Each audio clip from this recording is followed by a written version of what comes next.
হিন্দুদের মুসলিম হওয়ার জন্য উৎসাহিত করছে তৃণমূল। উর্দিধারী মুখেই শোনা গেল মমতার বিপক্ষে সুর। প্রথম দফার ধাক্কায় পায়ের তলায় মাটি হারিয়ে এবার কি খোদ প্রশাসনের উপর নিয়ন্ত্রণ হারাচ্ছেন মমতা? পুলিশের বিদ্রোহে কি তবে তৃণমূলের পতন আসন্ন? চতুর্থবার মুখ্যমন্ত্রী হওয়ার স্বপ্ন কি অধরাই থাকবে মমতা বন্দ্যোপাধ্যায়ের? কি বললেন কলকাতা পুলিশের ওই কর্মকর্তা, নিজের কানেই শুনে নিন। সম্প্রতি সোশ্যাল মিডিয়া একটা ভিডিও পোস্ট করেছেন এক ব্যক্তি। তিনি অবশ্য ওই ভিডিওতে দাবি করেছেন তিনি কলকাতা পুলিশের কর্মরত। সেই সঙ্গে তিনি জানান তার নাম রামকৃষ্ণ কয়াল।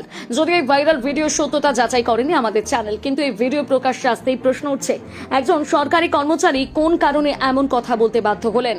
তবে কি সত্য আর চাপা থাকছে না?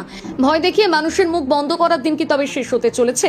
সম্প্রতি পরশুরামের ভক্ত নামক এক ফেসবুক পেজ থেকে একটা ভিডিও ভাইরাল হয়েছে, যেখানে পুলিশের খাকি পোশাক এবং মাথায় টুপি পরা এক ব্যক্তি নিজেকে কলকাতা পুলিশের কর্মী হিসেবে পরিচয় দিয়ে বলেন তিনি রামকৃষ্ণ কয়াল। দীর্ঘ 23 বছর তিনি সরকারি কর্মী হিসেবে জীবন অতিবাহিত করেছেন এবং তার বয়স অনুযায়ী আরো 17 বছর তিনি কাজ করতে পারবেন।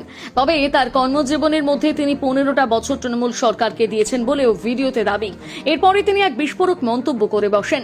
রামকৃষ্ণ কয়াল বলেন তিনি দেখেছেন ডিপার্টমেন্ট কিভাবে ইসলামীকরণ হচ্ছে। তার কথায় প্রশাসনিকভাবে একজন হিন্দু বাঙালিকে উৎসাহিত করা হচ্ছে মুসলিম হওয়ার জন্য।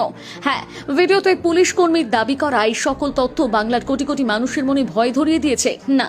তার বক্তব্য এখানেই শেষ হয়নি। এরপর তিনি সকলের সামনে করজোরে বলেন, প্রথম দফায় নির্বাচন শেষ হলে এবার পালা দ্বিতীয় দফার নির্বাচন। আর এই সময় দক্ষিণবঙ্গের সমস্ত বাঙালির কাছে তিনি নিজেকে একজন তথাকথিত চটি চাটা দলদাস পুলিশ বলে উল্লেখ করার আবেদন জানান। সকলে যেন এমনভাবে ভোটদান করেন যাতে সরকারের পরিবর্তন হয়। তার মতে তাদের ডিপার্টমেন্টের দ্রুততার সঙ্গে ইসলামীকরণ করা হচ্ছে, আর সেই কাজ বন্ধ করতে সরকার পরিবর্তন করা ভীষণভাবে জরুরি। কারণ তার মতে তৃণমূল কংগ্রেস জিতে যাওয়া মানে মুসলিম সম্প্রদায় জিতে যাওয়া, আর মুসলমানদের এই দল জিতে গেলে মঠ মন্দির সব ধ্বংস হয়ে যাবে বলে মনে করছেন তিনি, যা হিন্দুদের চরম ক্ষতি বলে দাবি করতে শোনা যায় তাকে।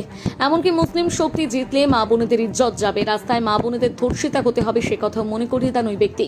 অর্থাৎ সময় পাল্টাচ্ছে, মানুষ এখন নির্ভীক হচ্ছে। আর এই আবহে পুলিশের মুখ থেকে তার পরাজয়ের কথা শুনে বাংলার সাধারণ মানুষের মনেও বল বেড়েছে। আসলে বিজেপি মানেই হল শৃঙ্খলা। প্রধানমন্ত্রী নরেন্দ্র মোদী এবং স্বরাষ্ট্রমন্ত্রী অমিত শাহের নেতৃত্বে বিজেপি বারবার দেখিয়েছে কিভাবে একটি রাজ্যকে দুর্নীতিমুক্ত করা যায়। উত্তরপ্রদেশ হোক বা অসম, পুলিশ সেখানে প্রকৃত অর্থে কাজ করার স্বাধীনতা পেয়েছে। আর এবার বাংলার পুলিশও চায় সেই সম্মান ফিরে পেতে। তারা আর কোনো নেতার ব্যাগ বইতে চায় না। ভাইরাল হওয়া ভিডিওটি সেই আত্মমর্যাদা ফিরে পাওয়ার লড়াই। শুভেন্দু অধিকারী থেকে সুকান্ত মজুমদার বিজেপি নেতৃত্বে পুলিশ কর্মীর পাশে দাঁড়িয়েছেন, কারণ বিজেপি জানে অন্যায় যখন নিয়ম হয়ে দাঁড়ায় তখন প্রতিবাদী একমাত্র পথ। আর এই ভিডিওটি তৃণমূলের সেই পতনেরই পূর্বাভাস।